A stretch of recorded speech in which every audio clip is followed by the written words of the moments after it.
eloquência, originalidade, humor, intimidade. Papo de Verve é um podcast sobre conversas que conectam. É sobre conexões com tudo o que nos afeta. Profundidade com leveza nos interessa.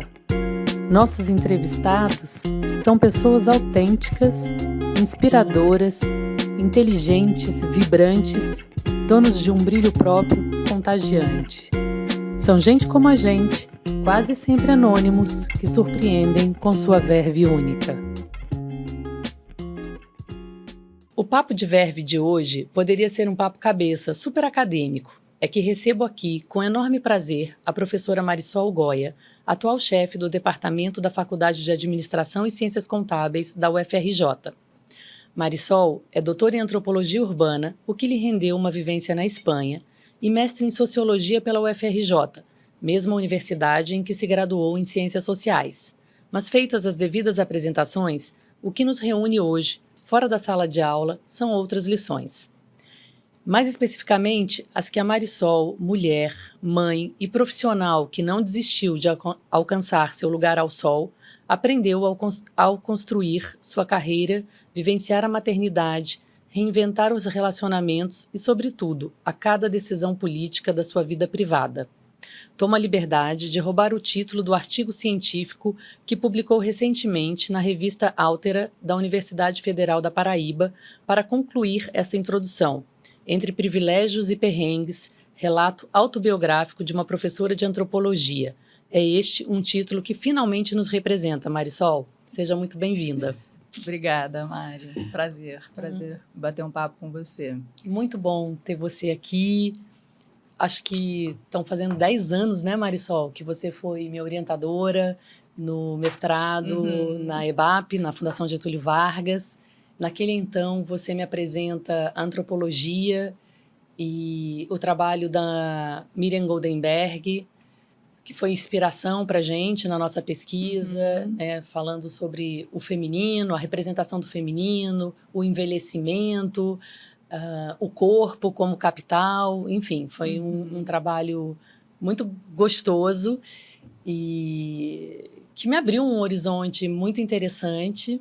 E aí eu te convido a você apresentar um pouquinho como você fez a época comigo, né? O que é antropologia, como isso te atravessou, o que é ser uma antropóloga no Brasil de hoje.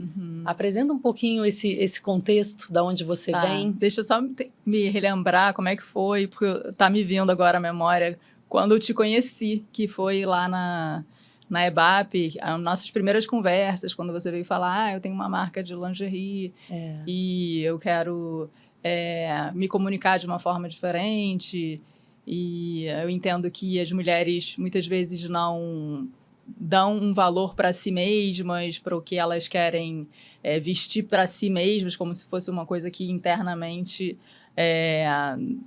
o que para mim não tem que ter tanta sofisticação, é só se eu tiver numa ocasião especial, então eu fico com uma lingerie basicona mesmo, e que você queria aprofundar nesse entendimento, né, do feminino e do feminino num ponto de vista íntimo, né? Isso. E nessa ocasião foi uma oportunidade super, assim, evidente que eu tinha que trabalhar com você os assuntos que eu já vinha conhecendo desde que eu fui orientanda da professora Miriam Goldenberg, que estudou tradicionalmente o tema de gênero, de corpo, né, que foi a minha orientadora na graduação, né, como de iniciação científica, e depois no mestrado também, e no doutorado ela foi minha co-orientadora. Então, bom, eu estava ali também no lugar de uma professora de antropologia do consumo, né? Então, uma escola de numa negócios, escola de né? negócios, De administração. Exatamente, que é uma disciplina, né, uma ciência, a antropologia, que nas últimas décadas foi muito visada pela área do marketing, pela área de cultura de empresa, pela área até de gestão de pessoas, porque a antropologia ela tem uma profundidade e metodologias específicas na hora de olhar para o tema de cultura, né? Para as culturas. Então, assim, a gente pensa, nas ciências sociais tem a antropologia, a sociologia e a ciência política, né? A ciência política vai olhar para as relações de poder, a sociologia vai pensar como é que a sociedade se organiza. E o óculos fundamental da antropologia é a cultura, né? Cultura é comportamento, visões de mundo, estilos de vida, né? Tradicionalmente ficou associado aos estudos das sociedades indígenas, tribais, né? Muito diferente das sociedades europeias, né? Na história da disciplina antropologia, mas com o passar e desenvolvimento da antropologia, ela foi cada vez mais sendo uma ciência para pensar as cidades, para pensar o mundo contemporâneo, para pensar que a vida moderna tem cultura, né? E aí, pensando nisso, que essas disciplinas, tipo marketing, né, gestão, começaram a entender, nossa, a antropologia tem um olhar sobre aspectos que são mais sutis, que são mais complexos, que ajudam a gente a entender, né, certos imbrólios, certos desafios que um gestor passa, né, e que um profissional do marketing passa. Então, a antropologia do consumo foi um campo que cada vez mais ganha espaço nas escolas de negócio e tal, por causa, especialmente, desse olhar mais profundo mesmo, sobre cultura, né? E aí, enfim, a sua questão era uma questão de cultura, porque era uma questão ligada ao comportamento, às visões de mundo, aos hábitos. Então, isso é cultura, né? Então, é como a gente vai pensar nesses assuntos, né, com esse recorte, que é um recorte de gênero, né, especificamente, né, as mulheres. Então, a gente acabou enveredando por isso, e que era a temática que a Miriam já tinha estudado bastante, né? E quando eu fui orientanda dela, ela começou mais fortemente a usar uma análise sobre o corpo no livro Nu e Vestido, que é um livro que faz uma certa paródia, uma certa brincadeira com uma obra clássica da antropologia que se chama Cru e Cozido, que tem a ideia que é do Levi-Strauss, que é a ideia de que o cru é como se fosse a natureza, o que está ali de forma natural. E o cozido é o cultural, né? Aquilo que passa por um processo, por uma técnica e se transforma em comida, em alimento, né? Então, ela usou isso, a ideia do nu e vestido, para falar sobre uma ideia de natureza e cultura e como a temática do corpo permeia esse assunto cultural. Mas aí a gente enveredou, né, nessa cultura das classes médias. Também tem um recorte, né, de aspirações que são de certos segmentos, que são mais individualistas também, que é um tema que já foi estudado na antropologia urbana, especialmente desde o Gilberto Velho, que foi um antropólogo brasileiro que trouxe essa ideia de trazer a antropologia para pensar as cidades, para pensar o contemporâneo, para pensar as camadas sociais, né? E aí é pensar em cultura de classe também, cultura dos estratos sociais, que é uma forma própria das camadas médias, das camadas altas. Então, acho que isso deu um jogo, né? Assim, na época da sua pesquisa, porque era um pouco entender esses valores, entender esses hábitos, como é que as mulheres, né, lidam com o corpo, lidam com o outro, o corpo diante do olhar do outro, diante de si mesmo. Lembrando aqui, na época, duas coisas me chamaram muito a atenção logo de cara. Quando a gente colocou luz, assim, foi um ponto de atenção da gente perceber que a lingerie que está escondida, né, teoricamente, ela tinha menos valor porque ninguém estava vendo. Mas alguma coisa que o outro ia enxergar, sei lá, falando nesse contexto de moda, né, numa roupa, uma bolsa, aquilo era muito importante. As mulheres davam mais atenção, mais valor àquilo que poderia ser percebido pelo outro. E aí a gente logo pensou, mas quer dizer que o outro tem mais importância do que eu mesma, né? Então, assim, tudo que vai passar pela apreciação do outro, eu vou dar muita atenção. E o que diz respeito ao meu conforto, ao meu olhar é negligenciado de alguma forma. Então, aquilo foi uma coisa que a gente falou, puxa, vamos entender melhor isso. E aí você trouxe, foi um outro livro da Miriam, onde ela falava de uma pesquisa onde ela comparou o que significava o corpo como capital na nossa cultura, né, no Brasil, e na Alemanha, como era diferente, né, para mulher alemã, era muito mais importante a independência dela, o lado profissional dela, a liberdade dela. Antes, isso era capital, mais importante, né? Assim, era central para elas, prioritário, assim, antes desse corpo. E aqui, se o corpo era um corpo bronzeado, era um corpo malhado, se era um corpo apropriado para essa, vamos dizer assim, observação e apreciação do outro, né? Então, quando a gente juntou essas coisas, a gente começou a desenhar esse projeto, que, só lembrando e compartilhando com quem está nos ouvindo, a gente chegou com uma pergunta que foi, não sei se você lembra, mas assim, eu falava, Marisol, eu já sou uma mulher de 40, quando eu estou aqui vendo as revistas de moda, na época a gente ainda via muita revista, não tinha Instagram, assim como hoje, e eu falava, eu vejo essas meninas de 20, elas não me representam, não tem uma projeção, eu não consigo me ver, né, nessa situação, então não é atraente, eu gostaria de ver mulheres de 40, nas revistas. Por que não temos isso? E aí eu acho, minha suposição, minha hipótese é que mulheres de 40 vão se sentir mais atraídas ou por uma comunicação, né? Assim, vai ter mais aderência quando a modelo for alguém com quem ela se projete, né? E é mais fácil eu me projetar com uma mulher da mesma idade, naquele então 40 anos, do que com uma menina de 20. Será? E aí a gente, poxa, vamos pesquisar isso. E aí o recorte, obviamente a gente não fez uma pesquisa falando de qualquer mulher, né, de qualquer lugar do Brasil, ou qualquer idade, ou qualquer classe social, a gente definiu o nosso recorte e fomos a campo, e foi uma pesquisa muito gostosa e interessante, e já dando um spoiler, a conclusão, a gente conseguiu provar lá com o nosso experimento que sim, mulheres de 40, a gente tinha mulheres de 20, de 40 e de 60, né, que faziam parte da estrutura da pesquisa.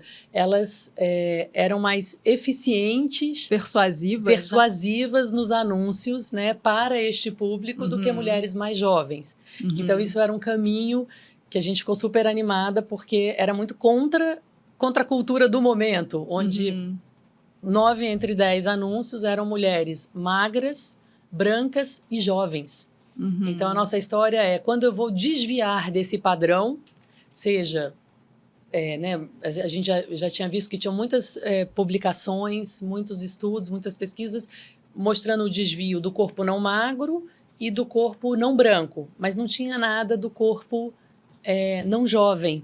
E aí a gente focou, né, fechamos o nosso recorte em apresentar essa mulher não jovem. Não sei, enfim, lembrou tudo?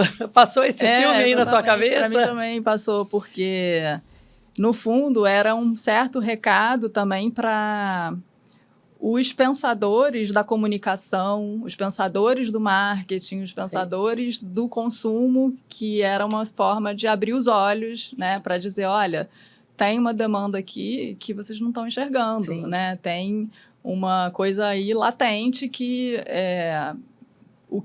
por que isso não está sendo notado, né? E aí eu acho que tem um ponto que, se a gente pensar, né, nas transformações, né, dos últimos anos, assim, como isso vai assumindo novas caras, que é uma mudança nessa invisibilidade das mulheres, enfim, 40 a mais, né? Se a gente for pensar, enfim, ou que não são mais desse padrão, juventude, beleza, né? Que eu acho que tem a ver com maior pressão. E aí eu acho que tem uma dimensão política, tem uma dimensão de luta, assim, de contestação, né, feminina, com relação a um olhar masculino, com relação àquilo que agrada ou que tem que agradar um padrão masculino, né? De enxergar as mulheres e de objetificar as mulheres, né? Então, se a gente sai de um lugar em que beleza e juventude é só beleza, juventude, juventude, beleza, e você não sai disso, né? Para um lugar de quem somos nós, né? A gente, né, tá em outro lugar e acho que e também queremos existir e também queremos estar aí, estar associadas na lingerie, na maquiagem, no que for, na moda, né? E eu acho que isso vem junto com uma contestação que vem das mulheres, assim, vem de o olhar predominante que nos reconhece e nos dá valor não pode ser somente um olhar masculino que objetifica a mulher e que pensa nessa mulher, primeiro, como corpo e segundo, como corpo para o homem, né? Então, não, nós somos nós e nós somos nós para nós, né? Sim. Então, indivíduo completo, exatamente. Né? Para além do corpo. E é assim né? que a gente também quer ser vista, Sim. né? Também quer aparecer. Então, eu acho que essa pesquisa que a gente fez, ela estava ali, né, já apontando para isso. Foi interessante, eu me lembro no dia da defesa da dissertação, tinha acabado de sair, sei lá, 2 dias antes, o calendário da Pirelli, que era um calendário icônico, né, assim, uma ferramenta de marketing usada pela Pirelli por anos, com maestria. Todo mundo ficava aguardando quem iam ser as mulheres que iam estar, né, as 12 mulheres, uma por mês no calendário da Pirelli, e eram sempre mulheres brancas, jovens, magras, assim, em sua maioria. E naquele ano, a Pirelli quebrou totalmente com esse padrão e tinham mulheres de todas as idades, muito diferentes, e uma delas, eu me lembro, era Yoko Ono, aos 80, no calendário da Pirelli. Eu falei, gente, essa pesquisa nasce, né? Estou aqui apresentando ela no momento onde, de fato, as pessoas estão começando a repensar esse assunto. E acho que 10 anos depois a gente vê que, de fato, isso aconteceu, né? Assim, Marisol, eu vejo que mudou muito essa representação. Assim, hoje está muito mais democrática, a gente vê um espaço para falar desse assunto de uma maneira que antes não era comum. Então, fico feliz que a gente farejou uma coisa que estava em ebulição e agora já está aí, né? E, de fato, mudou.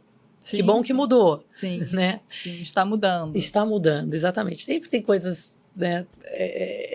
Tá em movimento, a cultura está em movimento. Você concorda, professora antropóloga? Concordo. Não é uma fotografia estanque, né? Assim, tem momentos, mas ela está em movimento. Concordo. E acho que ela se move porque existe incômodo, né? Sim. Porque existe desconforto e existe, né, reivindicação de... E aí uma acomodação, e daqui a pouco vai vir um outro desconforto, e a gente acomoda de novo, e aí vai.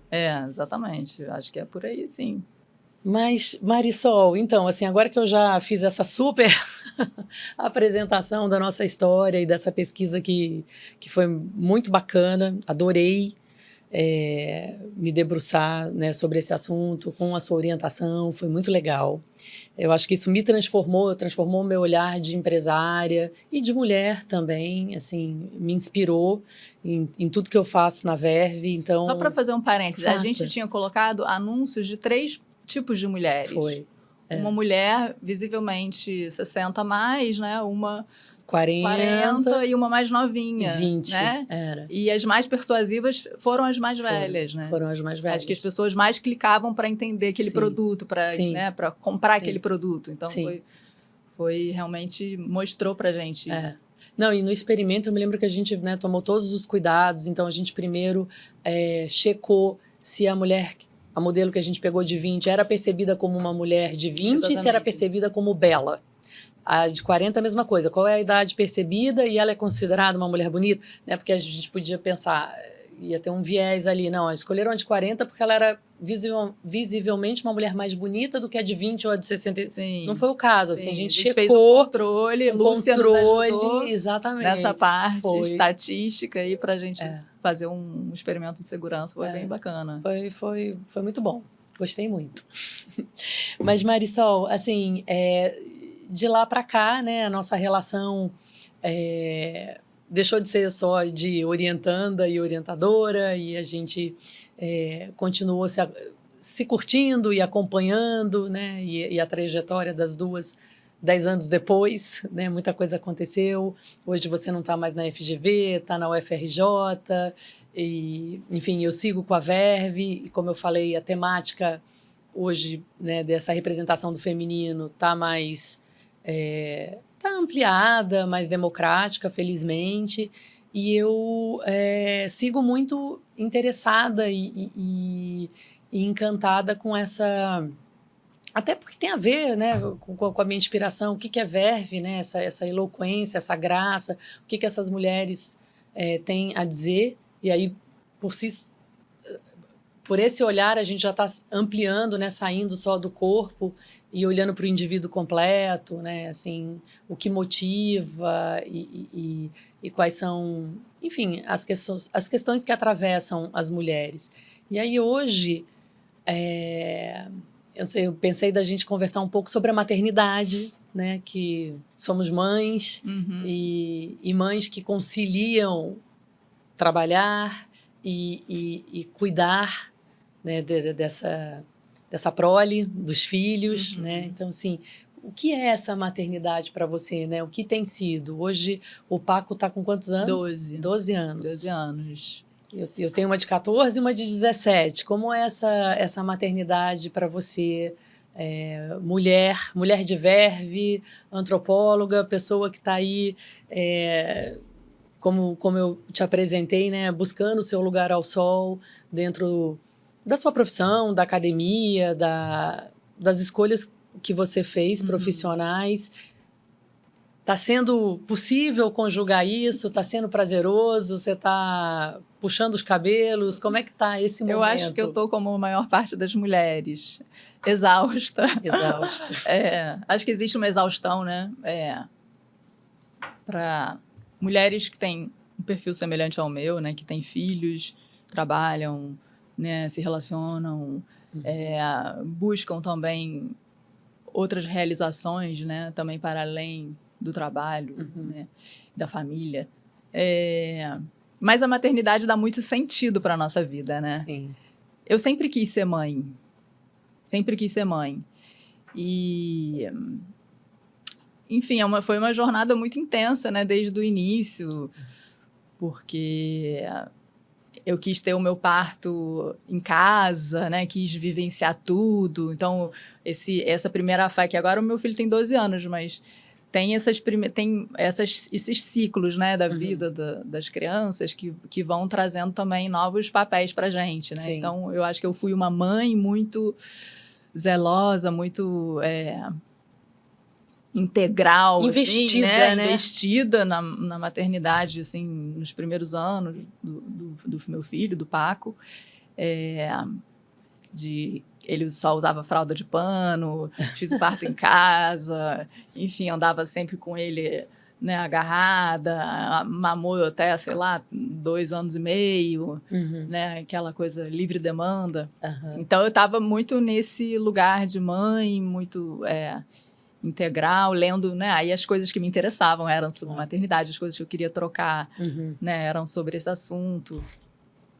E é um lugar muito desafiador, porque principalmente para nós que estudamos, que fomos um pouco criadas para buscar uma realização no trabalho, né? Em ter uma identidade profissional, em ter uma realização nas nossas atividades, né, fora do mundo doméstico. Então, eu acho que eu vivi isso, assim,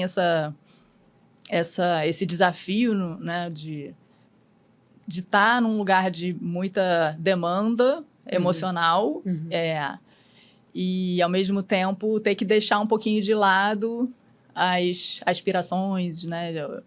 Então, acho que isso é uma coisa para se conciliar, né, o tempo todo, né? Porque eu acho que as mães também passam por algumas frustrações, né?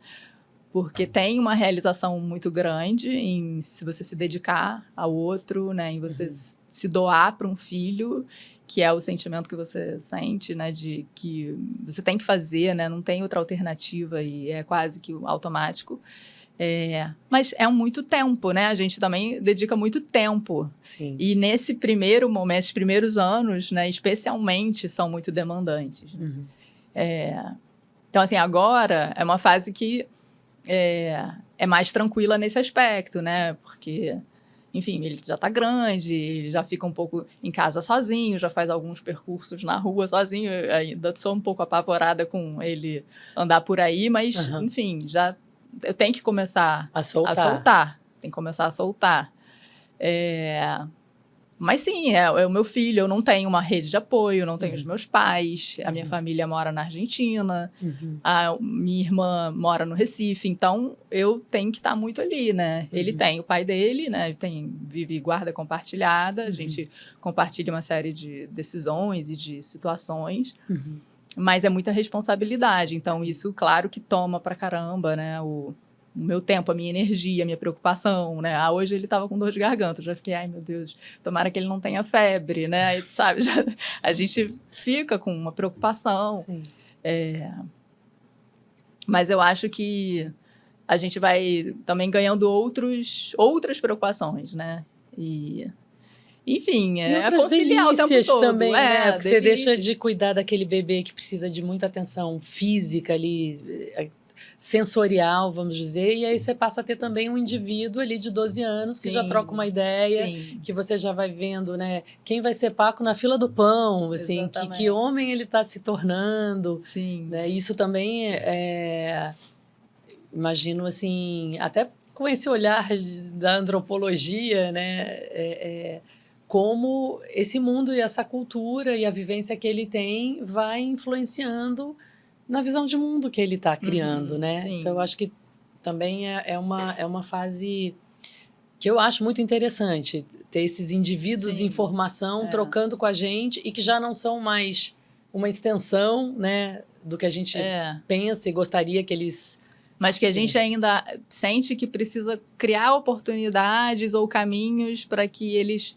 né, se desenvolvam em certos lugares, em certas áreas, né? Então, é isso. Ficar ensinando a coisa da escola, né? De como tá indo na escola, em geral, ele vai bem, tem as atividades, então ele é super bom na bateria, então essa é uma coisa muito bacana, que ele tá se desenvolvendo super bem, tem as artes marciais que ele gosta de fazer, e, enfim, a questão telas, né? Que eu acho que todas as mães e pais, né, estão se defrontando, porque é bastante tempo que as crianças ficam em contato com isso. Então, nesse aspecto, eu me somo, assim, às preocupações das mães contemporâneas com os desafios, né, dessa pré-adolescência, adolescência, né. Mas é isso, ser mãe dá muito sentido para mim, né? É uma relação, assim, muito fundamental. Eu faço tudo em nome dele, né? Enfim, é uma realização, né? Sim. Tem muito orgulho dele, né? Realmente ele é um menino muito maduro. Eu tenho muito, poxa, que legal como ele está se tornando, né? Eu tenho muito orgulho do Paco, assim. Então, é um amor que a gente, né, que faz a gente, que dá um brilho na vida, né, ser mãe, né. Ao mesmo tempo, é sacrificado também, né, é difícil, traz preocupação, equilibrar, né, porque a gente não tem tanto tempo, né, acho que tem esse lado aí meio capricorniano que pensa na vida dentro do tempo que a gente tem, né, e o tempo que a gente tem tá sempre sendo contado, ocupado, né? Então, são muitos papéis que a gente tem que assumir juntamente com o de ser mãe, né? Então, isso torna a maternidade um pouco difícil, assim.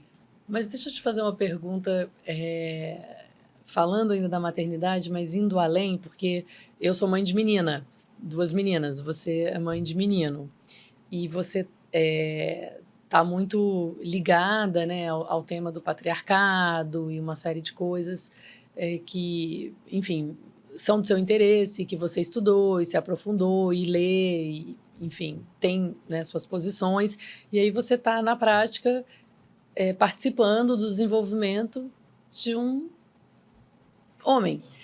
E, assim, imagino que você tente, né,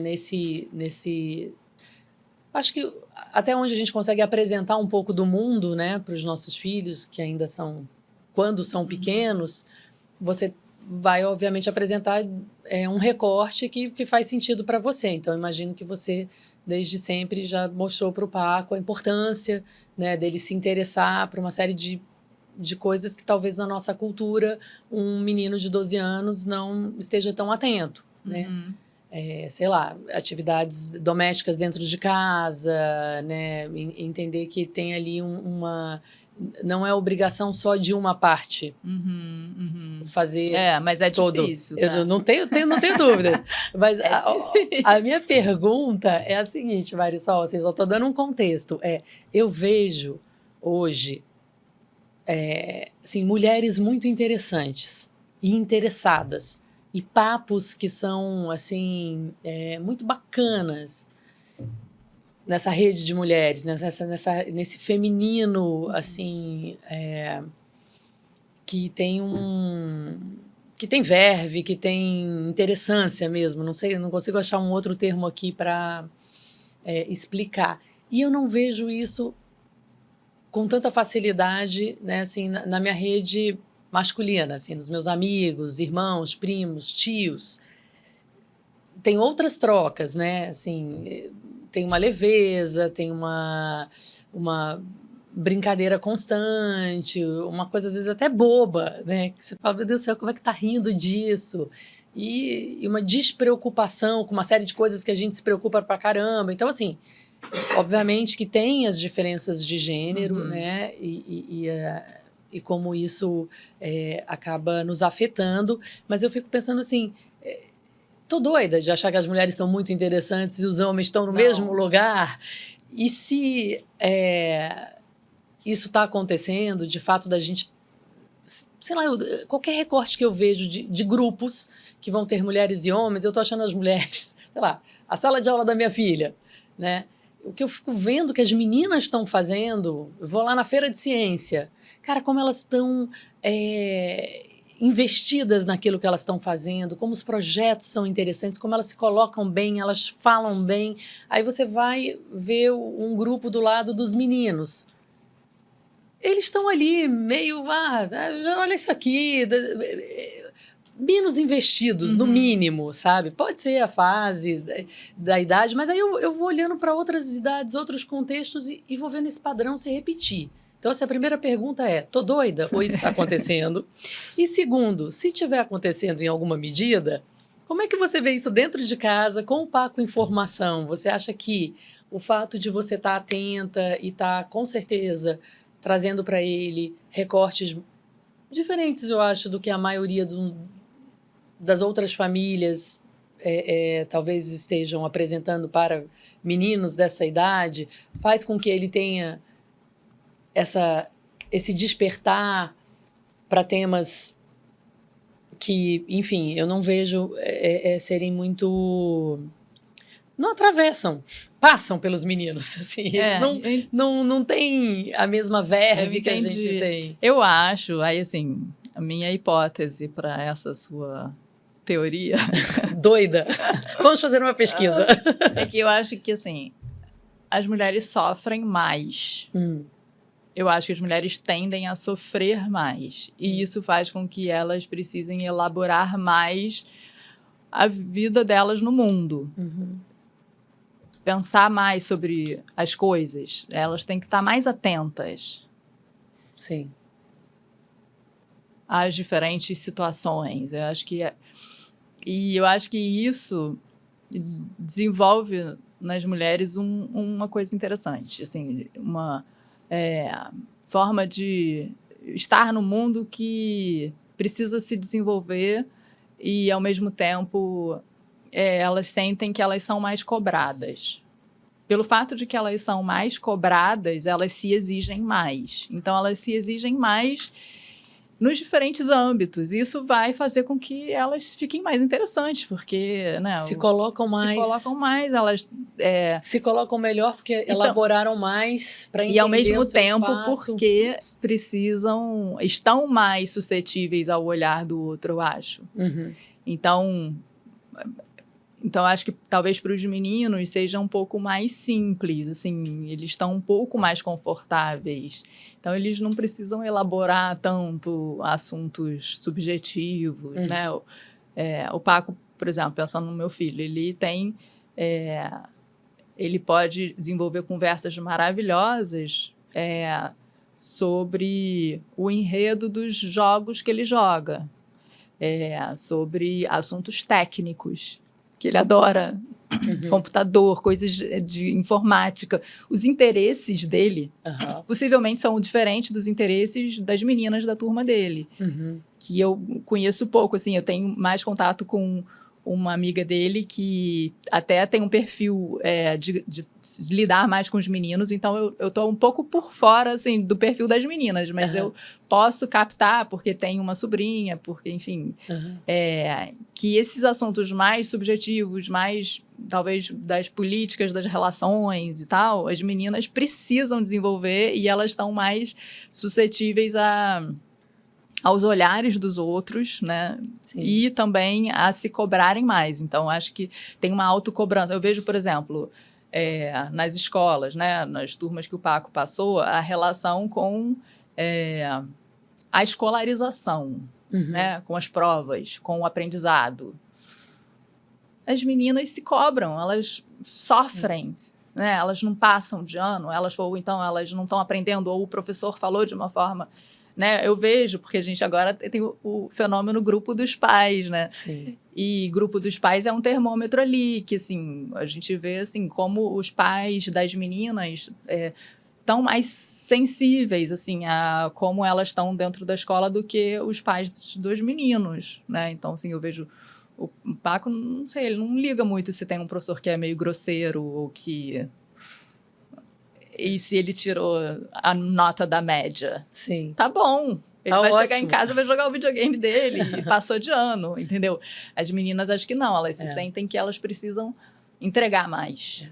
Mas eu acho que isso é um reflexo de um controle maior sobre as meninas, sobre uma exigência maior sobre as meninas. Até eu penso assim, se eu tivesse uma menina, talvez eu fosse mais exigente. Eu fico que pensando loucura. nisso. Que loucura, Marisol. Eu acho que é uma reação, né? E isso vai fazendo com que a gente se cobre, seja... E aí, nisso a gente estuda, né? Nisso a gente desenvolve uma camada aí de substância, né? De consistência que é legal, né? Sim. Que no fim das contas deixa a gente mais interessante. Ai, meu Deus, os meninos não vão gostar desse nosso papo. Pra eles, pra quê, né? Pra quê? Não, eles conseguem se interessar mais específico, né? De forma mais específica. Engraçado, eu não vejo realmente, assim, como, assim, sendo justa, né? Não acho que não tem um juízo aí de, né, melhor ou pior. É diferente, isso é fato, sempre foi. Mas o que você nomeou, que eu não tinha percebido, é a subjetividade. Acho que duas coisas, né? Assim, as meninas estão mais investidas numa série de coisas, principalmente nesta fase, e acho que isso está indo além dessa fase, né? Estamos pegando aqui escolaridade, né? Ensino médio, ensino fundamental 2, ensino médio, mas assim, elas estão mais investidas e isso está transformando quem elas são, talvez como universitárias e profissionais e indivíduos, né? Trocando com um todo. Sim. Eu acho que esse investimento traz um retorno para elas, né? Talvez o gatilho que fez elas estarem mais investidas seja essa exigência, essa cobrança, mas o fato é que elas estão mais investidas. E a outra coisa é a nossa natureza está mais ligada ao subjetivo, né? A gente traz isso, trabalha isso, elabora melhor e toda vez que você chega mais próxima dessa subjetividade, daí acontecem as interessâncias, eu acredito. E os homens, os meninos, enfim, menos interessados nessa subjetividade, sendo mais objetivos, né? Gostando de coisas, gosta do videogame, gosta do computador, de uma coisa mais objetiva. Claro que, né, estou generalizando, existe exceção a todas essas constatações aqui, mas, em geral, eles são muito mais práticos, pragmáticos e leves em relação a essa fase, e isso vai perdurando em outras, né? E aí você tem adultos com perfis muito diferentes, assim. Eu acho que eles precisam menos de desenvolver certas habilidades, né? Precisam menos e são menos interessados, né? Também nisso. Sim. Sei lá, não sei o que vem primeiro. Precisam menos, aí não se interessam, ou não se interessam e aí não precisam, e aí isso não se desenvolve. Agora, fazendo um parênteses, assim, eu que atualmente, né, estou há 2 anos com o Leandro, né, meu companheiro, e ele é muito mais subjetivo, emocional e atento, e assim, de fazer essas leituras do emocional do que eu.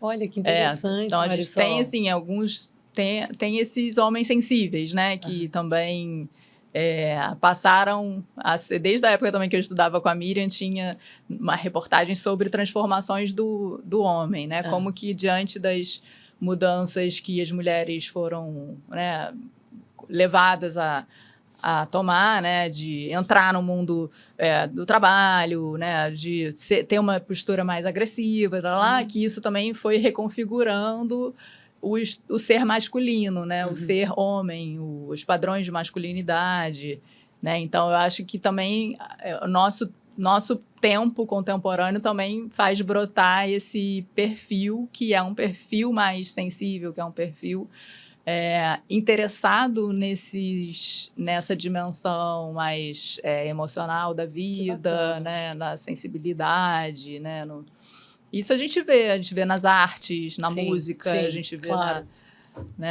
Ponto para o Leandro, vamos deixar registrado aqui. No cinema, né, a gente vê essas figuras, assim, que são também quebras de paradigma, né, do padrão patriarcal, né, masculino, tradicional, né. Estamos acomodando, né? Exatamente. Essas novas maneiras de existir, trocar e se relacionar, enfim. E aí, Marisol, eu queria puxar um gancho aqui. A gente, né, vive esse momento de telas e inteligência artificial e todo esse rolê. E eu escutei, não sei se você conhece um podcast chamado Vibes em Análise. São 2 psicanalistas cariocas, é fantástico. E o último episódio, eles falaram, acho que o título, se não me engano, é Intimidade Sintética.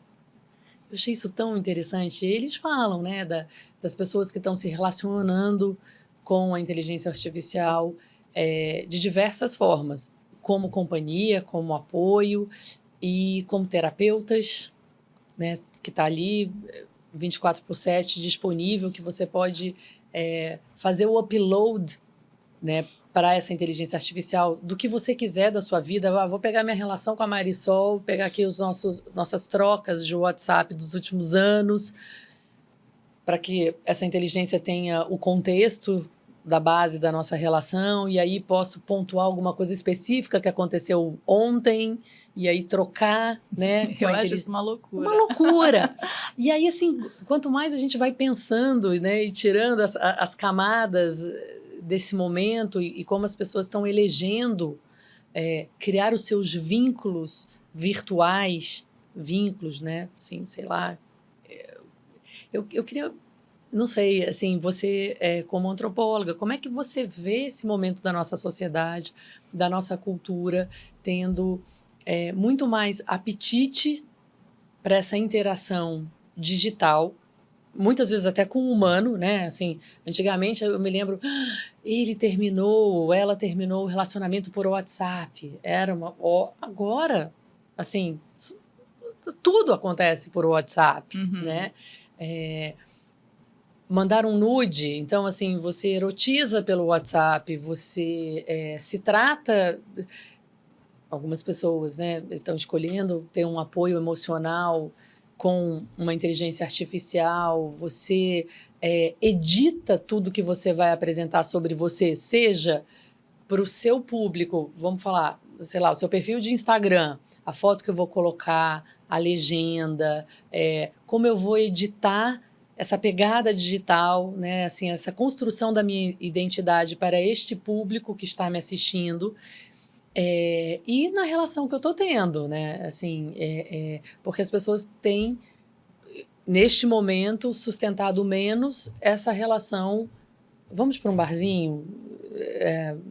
Vamos ter uma relação ali que a gente, num tempo onde a gente está ali, está se olhando e conversando e errando e falando besteira e tendo silêncios e ruídos na comunicação e você não entendeu o que eu falei, assim, porque quando você não está editando, você tem margem para muito mais, né? Inclusive até para os ruídos na comunicação. Enfim, essa temática toda eu acho que é muito interessante, muito atual. Ninguém está, obviamente, né, sabendo exatamente como é que isso vai nos afetar, mas que está atravessando a todos, particularmente, né, pessoalmente e enquanto sociedade, eu não tenho dúvidas. Então, eu queria saber como é que você pensa sobre essa temática. Complexa e ampla. Eu não sei, eu acho que tem um processo crescente de individualização, né, que é a importância que o indivíduo vai adquirindo na história da sociedade, né? O indivíduo vai ficando inflado e a noção de comunidade, de coletivo vai se reduzindo e é um indivíduo que começa a se relacionar com ele no centro, né? Com ele, o que ele quer, o que ele deseja, as preferências. E acho que as tecnologias permitem que esse indivíduo vá se acomodando e se inflando cada vez mais, porque elas permitem que o ambiente fique cada vez mais controlado.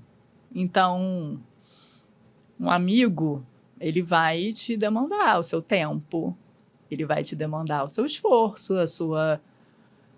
ele vai criticar. Sua energia, ele vai te criticar, ele vai ser chato, né? Ele vai te trazer também, junto com a amizade, vai te trazer desconfortos, vai te trazer incômodos, né? Faz parte de qualquer relação humana. E com as redes sociais, a inteligência artificial, né?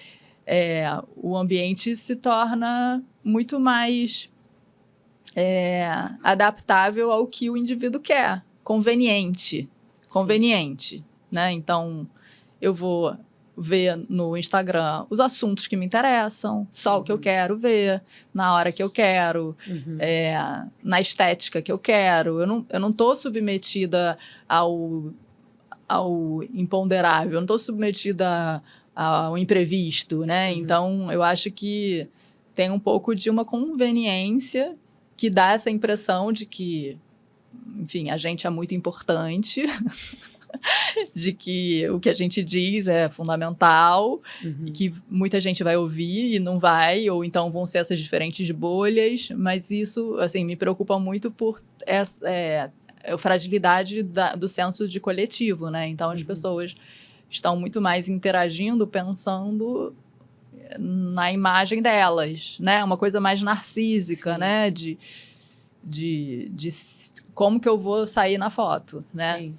E as relações, então, se tornam muito mais difíceis, né? É muito mais difícil você se relacionar se o seu eu está inflado, né? Se o que você faz é o fundamental, o relevante, e então a gente vê isso nos relacionamentos. É muito mais difícil hoje, né? Você construir uma relação e aceitar e tolerar, né? E, enfim, compor, ceder, se doar, né? Difícil, né? Sim. Difícil. Então, acho que tem uma ética individualista que progressivamente vai tomando as pessoas, e eu acho que as tecnologias entram aí, caem como uma luva, assim, de permitir esse conforto, permitir essa ilusão de que esse indivíduo é um super-herói, né? De que ele é capaz de estar sozinho, de que... E aí eu acho que tem essa ilusão de que as pessoas estão em relação, né? Ou estão em vínculo, né? E não estão, né? Não. Estão achando que estão, mas não estão. E estão em busca disso, né? Porque não conseguem encontrar, mas continuam procurando ali. Sim. Mas, enfim, eu acho que é um tema complexo, assim. Acho que, assim, por exemplo, relacionamentos por aplicativo. Acho que tem muita gente que encontra pessoas interessantes através dos aplicativos e tudo mais, né? Porque também virou uma mediação das interações humanas. E tem também o seu lado importante de estabelecer pontes que não seriam estabelecidas de nenhuma maneira sem aquele mecanismo, né? Então, assim, acho que as interações... Tá todo mundo muito conectado, mas, assim, vinculado já não sei, né? Porque acho que o vínculo implica mais renúncias, implica ceder, implica isso. Pensar num coletivo é pensar em ceder para o coletivo, né? E acho que hoje a gente se acha muito importante, né? Se acha... O mundo gira ao redor da gente, É engraçado, te ouvindo, eu lembro assim, e aí é uma fala tanto de mulheres quanto de homens, apesar dessa conexão intensa, né, a qualidade do vínculo tá baixa. Então, eu conheço muita gente, mas eu tenho uma troca empobrecida. A gente está menos disposto a ceder, eu acho. Isso vai ter um preço, né? Uma consequência, né? Nas relações. Sim, que é a própria saúde mental das pessoas, né? Sim.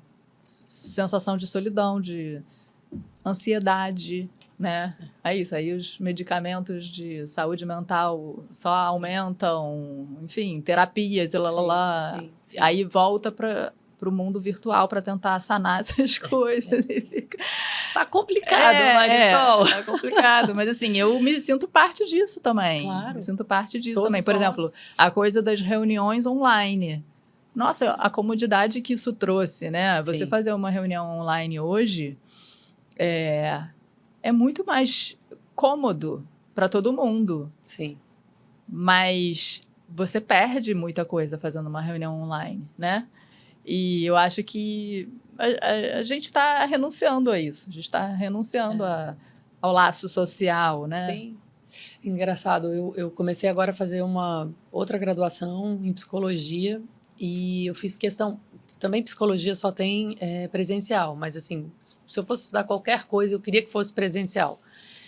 Até porque o trabalho hoje, como você está falando, muitos dias acabam sendo Zoom atrás de Zoom, e meeting, e né, reuniões online e tal, e eu estava sentindo muita falta dessa interação constante, né? Porque pontual a gente sempre tem, mas um grupo que se encontra é quase um ritual, né?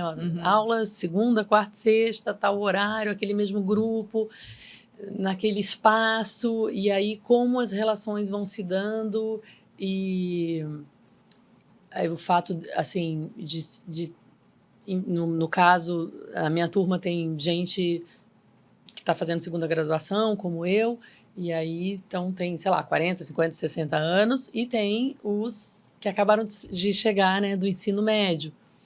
E aí, muita gente, 18, 19, 20, enfim. Então, até isso está sendo muito rico, né? Qualquer temática que venha, qual é o olhar de quem já tem um repertório, uma estrada de vida, uma crítica, e quem está ainda muito aberto, muito permeável, ou não, o contrário também, né? Quem já tem um repertório e aí está sedento por novas interações e talvez quem está chegando e está vendo menos valor nessa interação. Mas você acha que esse contato com o mundo virtual impacta nessa relação? Eu acho, assim, porque, sei lá, te pegar um exemplo da semana passada, o professor estava lá discutindo um tema e a galera mais velha estava super engajada nesse tema. E aí, de repente, eu falei, professor, eu gostaria muito de saber a opinião dos mais jovens. E enfim, os mais velhos, até acho que por conta de poder enxergar, né, acabam sentando muito na frente e a galera mais jovem atrás. Então, a galera do fundão é a galera mais jovem. E, tipo, olhamos para trás para saber a opinião deles, né? Uhum. E era completamente diferente da nossa, né? Assim, daquela temática ali em específico. Então, esse tipo de interação, poderia ter acontecido num ambiente virtual? Talvez, mas eu não sei se ela ia captar, sabe? Uhum. Enquanto uma estava falando, o olhar e a interação, até o interesse, né? Porque quando você está ali na telinha, muita gente nem abre a câmera, e aí você perde muito, Sim, né? sim, então, sim. assim, eu estou adorando essa possibilidade de ter esse convívio dentro dessa cena, que também tem isso, né? Tem o mesmo espaço, você vai lá para a mesma faculdade, e aquela turma que vai se encontrando e se acompanhando, enfim. Então, aí eu depois me toquei, gente, eu tô, assim, encantada com uma coisa que era muito comum. E era um dado, assim, a gente nem era tipo, era assim que as coisas aconteciam. E agora, como isso não é mais necessário, né? Não vou nem falar comum, mas não é necessário. Você pode fazer uma graduação inteira à distância, né? E usar desse mecanismo e das vantagens, né? Das conveniências que a tecnologia nos traz. Mas você perde. Eu acho que a gente estava mais suscetível ao imprevisto, né? A uma coisa que acontece naquele momento. Porque hoje uma reunião online ou um encontro online tem início, hora para acabar, hora para terminar. É tudo muito papum, né?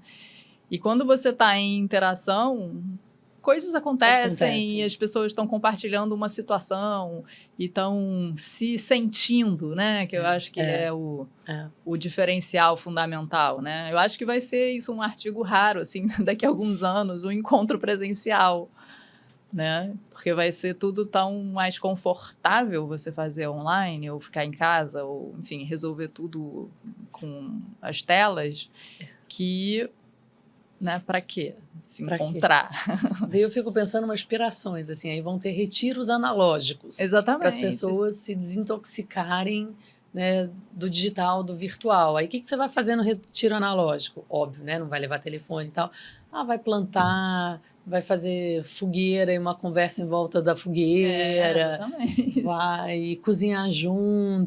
Porque cansa, né? As telas cansam, né? Cansa. A gente fica com uma exaustão. Eu acho. Ficar olhando para a tela, olhando para o celular. Sim. E assim, numa certa... Tem um estado de que é um pouco estresse, mas é um estresse meio viciante, né? De estar pendente ali, de que vai chegar uma mensagem, de que vai chegar um e-mail, né? A gente está num estado que é um estado, né? De relação direta com as telas e com as demandas que vêm a partir das telas, né?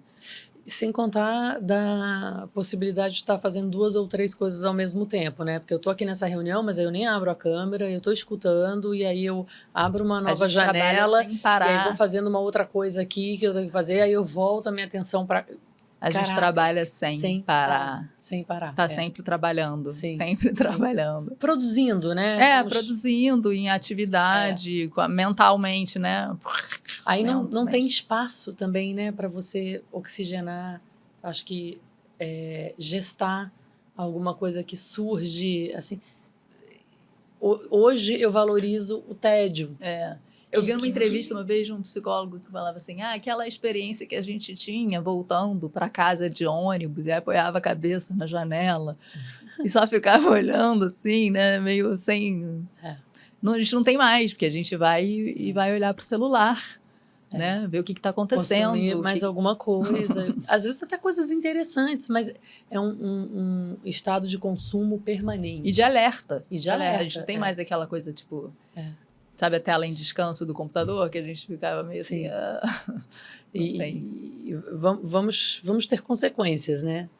Sim, já estamos tendo, né? Já estamos ansiedade, insônia, enfim, desgaste, depressão. Loucura.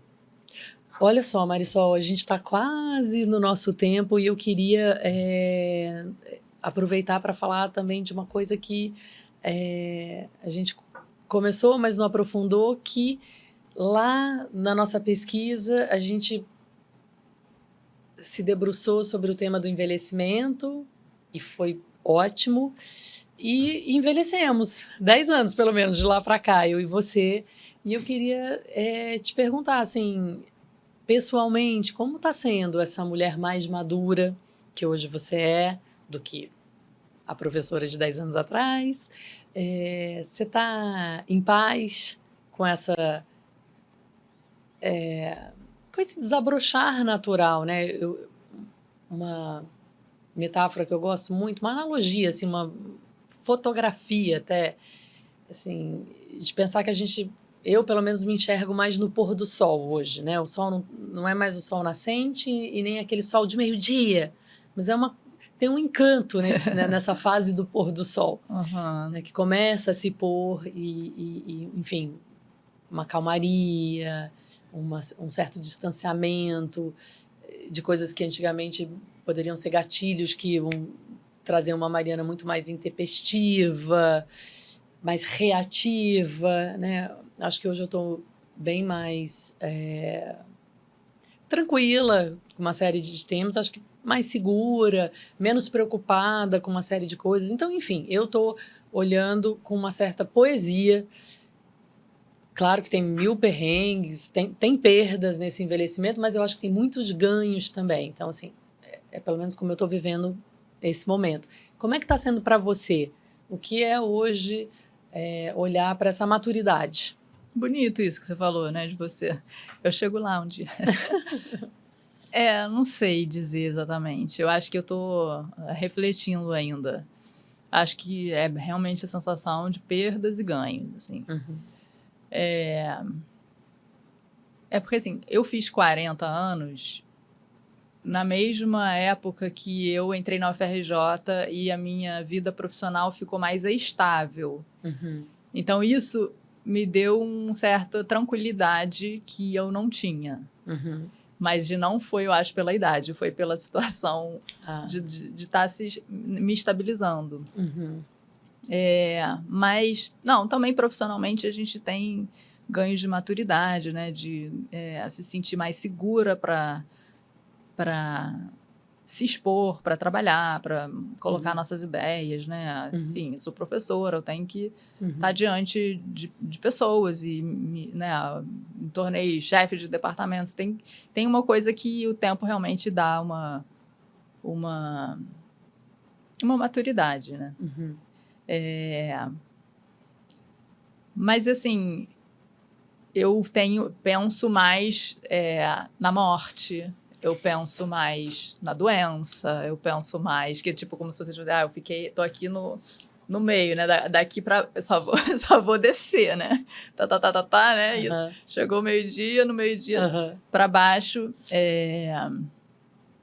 Tem as perdas físicas, né? Eu me sinto assim, ainda num vigor legal, mas menos capaz de certas coisas. Tipo, eu comecei a fazer arte marcial, né? Então, assim, eu comecei a fazer uma prática corporal intensa, né? E nesse momento você vê, assim, né, que você tem várias limitações que o corpo começa a trazer, né? Assim, se eu me machuco, eu demoro muito mais para me recuperar. Machucou, sei lá, o ombro. Aí aquela dorzinha vai ficar, ó, tempão ali. Então, isso te limita, né? Isso é chato, né? Esteticamente, eu me vejo a minha cara caindo, assim, minha bochecha caindo. Eu até acho que eu tô bem, assim, meu corpo tá legal. Mas tem uma perda, né? De juventude, de beleza. E eu me preocupo com a saúde, com estar bem, com estar com energia, né? Eu sou muito ativa. Fala um pouquinho sobre essa noção da morte que você tem mais hoje, assim, como é que é isso? É positivo? É aflitivo? Tem os dois lados, né? Porque eu tive muitas perdas familiares próximas, então isso me fez ter noção de que a vida realmente acaba, né? Eu perdi o meu pai muito cedo, eu tinha 8 anos, a minha mãe, quando eu perdi, eu tinha 24, E o meu irmão, que foi uma morte mais recente, né, que foi em 2017. Então, isso te dá uma perspectiva de, cara, É finito. acaba, a tua vida tem que fazer sentido, o teu tempo, o que você faz com as coisas, porque realmente, de uma hora para outra, tudo pode acabar. E tem um lado muito positivo isso, de você realmente dar valor para as coisas e não ficar perdendo tempo com aquilo que não vai te trazer, você vai mais em busca do que faz sentido para você, né? Valorizar o que é importante, né? Hierarquizar. Mas vem também com medos, né? Então, também sou medrosa, tenho muito medo. Nossa, medo de perder meu filho, medo de eu morrer, o que vai acontecer com ele, né? Então, e essa sensação de, a tendência é que eu vá ficando mais velhinha, né? Mas não chega a ser uma coisa que me atormente, mas dá uma preocupação e dá um alerta, assim, dá uma chacoalhada de, estamos aí, vamos fazer desse plano que estamos o melhor, sabe? Porque acaba, né? E dá aquela aflição de viver tudo que se quer, né? Então eu não tô nesse lugar ainda de apreciar o pôr do sol, eu ainda tô no lugar de, caramba, não posso perder nada. Não posso perder. Não, mas essa é uma ótima... Eu tenho que viver tudo, tenho que, enfim, ler todos os livros que eu queria ler, sabe? Ver os não tenho tempo a perder. Eu preciso viver. Tem uma boa reflexão, né?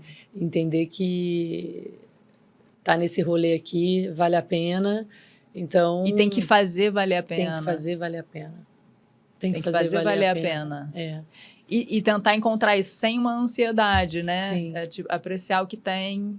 E assim, eu acho que o que me deu de maturidade é reduzir um pouco as ilusões. Eu acho que eu não tenho, assim, tantas ilusões. Eu já entendi, assim, a vida é isso aqui, né? Vamos lá, é essa vidinha aqui. Tá? Tem muita coisa boa nela. Vamos Exatamente, aproveitar vamos amar essa vida. Sim, vamos amar essa vida. Então, não tem mais... Eu acho que quando a gente é mais jovem, a gente fantasia muito com um futuro, com sei lá... Natural, né? Ele tá tão distante, ele é tão sem forma às ainda, vezes, tudo pode acontecer. Tem a coisa assim, por exemplo, às vezes eu converso sobre isso com o Leandro. A ideia, por exemplo, de felicidade. Eu não penso nessa ideia, porque para mim, felicidade é assim, um ideal. Eu penso assim, eu preciso estar bem, eu preciso me sentir bem. Se eu tô me sentindo todo bem, dia. Tá bem, Não é assim, cara, eu quero ser feliz, sabe? Eu acho que quando eu era mais nova, se eu não estivesse bem, eu me cobrava, eu pensava, eu preciso estar feliz, ser feliz, como se fosse uma coisa que a gente vai alcançar, sabe? Eu não penso... É quase como malhar, né? Eu já malhei e agora eu vou ficar feliz. Assim, exatamente. Não é bem assim.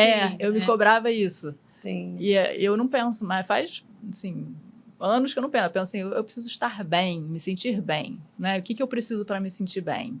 Aí isso dá uma baixada um pouco nessas ilusões, né?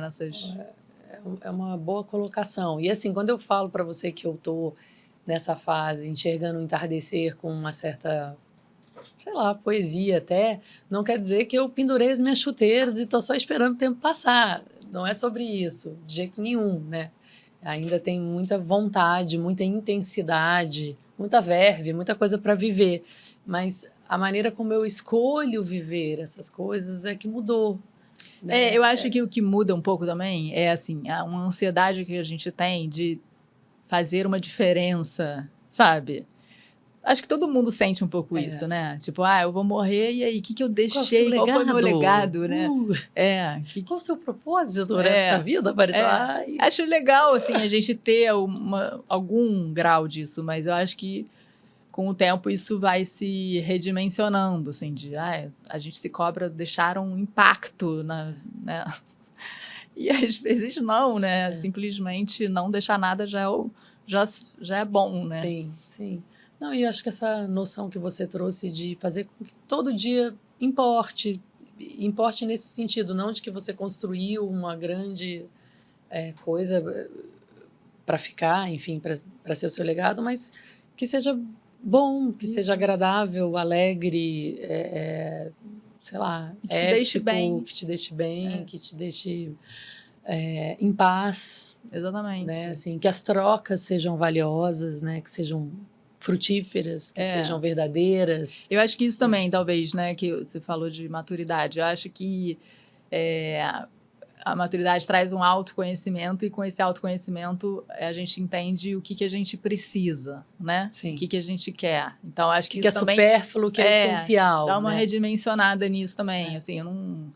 Talvez em outros tempos eu almejasse coisas que hoje não têm tanta relevância, assim. Estamos melhores, né?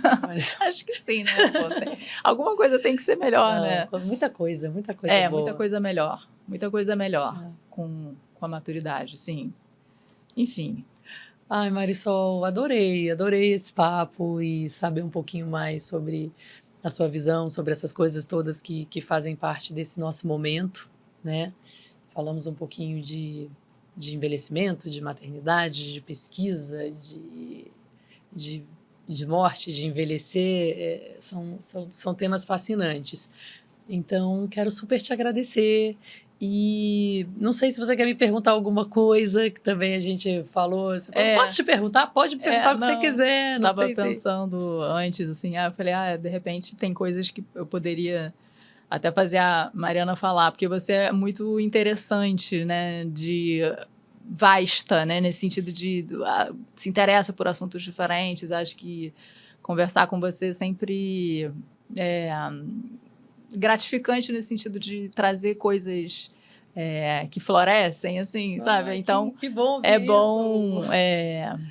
Você acha que você tem uma amplitude de interesses, né? Isso faz com que você seja interessante, que, enfim, faça com que qualquer assunto pode se tornar um assunto mais profundo, né? Ou que tem esconde alguma coisa que a gente tem que ir atrás para ver, né? Então, obrigada, Marisol. Acho que é sempre bom também te ouvir, né? Acho que eu aprendo e aprecio o seu jeito de ser, seu jeito de pensar no seu trabalho, né? Porque isso que a gente está fazendo aqui é você pensando no seu trabalho, aprofundando o seu trabalho e levando para as pessoas uma profundidade que está aí, né? Que está nas pessoas e que está em você e que precisa ser colocada para fora também, né? Então, muito bom ouvir te parabenizo pelo seu projeto dos podcasts. São essas mulheres de verve que sempre me inspiraram, né? Assim, me inspiraram na minha vida pessoal e me inspiram nesse trabalho. Eu brinco muito, né? Quando falo, você trabalha com moda, né? Vende lingerie, vende calcinha de sutiã. Eu falo, não, peraí, não é bem isso não. Tem, né, esse lado, mas esse lado é revestido de muita atenção ao autocuidado, a quem vai escolher essa peça, como vai fazer o uso dessa peça, como vai se relacionar com o corpo, né, o seu corpo, a sua intimidade. Sim, eu acho que você ensina as mulheres coisas que elas precisam aprender ou gostam de aprender. Sim, eu me lembro dessa sensação no início, quando eu te conheci. Eu ouvi você falando sobre a Verve, você falando sobre a sua proposta com a Verve, e isso que a gente falou no início, né, de, poxa, as mulheres muitas vezes não estão prestando atenção em agradar a si mesmas, né? Então, isso é um recado que você dá, sabe? É um recado que, através do que você faz, você passa para as mulheres, e é uma coisa importante de valorização, de autoestima, de cuidado. Então, acho que isso vem junto com a sua marca, vem junto com seus produtos, né? E é uma coisa que você tem a dizer para as mulheres, né? É genuíno, né, Marisol? Assim, eu acredito muito nisso. Então, talvez por isso faça sentido para muitas mulheres. Assim, falar, nossa, mas que bom que você falou sobre isso. Me senti representada, ou me senti tocada, ou não tinha percebido isso e agora que você mencionou, abriu o meu olhar. Então, assim, eu acho que isso acontece porque vem de um lugar, assim, autêntico, né? Eu realmente acredito nisso e vejo a transformação das mulheres que se permitem, né? Abrir essa perspectiva de olhar para si com generosidade, com cuidado, com carinho, com, sei lá, poesia, um monte de... Sim, mas às vezes a gente precisa de outras mulheres para que puxem isso da gente, né? Então, acho que você é essa mulher que puxa das mulheres essa possibilidade, né? De se ver, de se cuidar, né? Sim. Então, acho que você tem um papel, assim, a cumprir, né? A gente fala da ideia da sororidade, né? Sim. A sororidade é isso, né? É uma mulher apoiando a outra, né? E acho que o que você enxerga é uma forma de apoio, de valorização que, às vezes, a gente precisa de alguém falar, se valoriza, né? Você esquece, às vezes, né? Assim, em tantas coisas que a gente tem que dar conta, é tão comum você acabar esquecendo de você, porque você deu conta do trabalho, do filho, do marido, da namorada, enfim, do bairro, tantas questões, né, da irmã, e aí você, tipo, caramba, cadê eu dessa fila, esqueci de mim, não dá, a gente precisa olhar. De dar valor para si, né, e para as mulheres. Nós precisamos. Marisol, muito obrigada. Foi um prazer. Até a próxima. Até a próxima. Eloquência, originalidade, humor, intimidade. Papo de Verve é um podcast sobre conversas que conectam. É sobre conexões com tudo o que nos afeta. Profundidade com leveza nos interessa. Nossos entrevistados são pessoas autênticas, inspiradoras, inteligentes, vibrantes, donos de um brilho próprio contagiante. São gente como a gente, quase sempre anônimos, que surpreendem com sua verve única.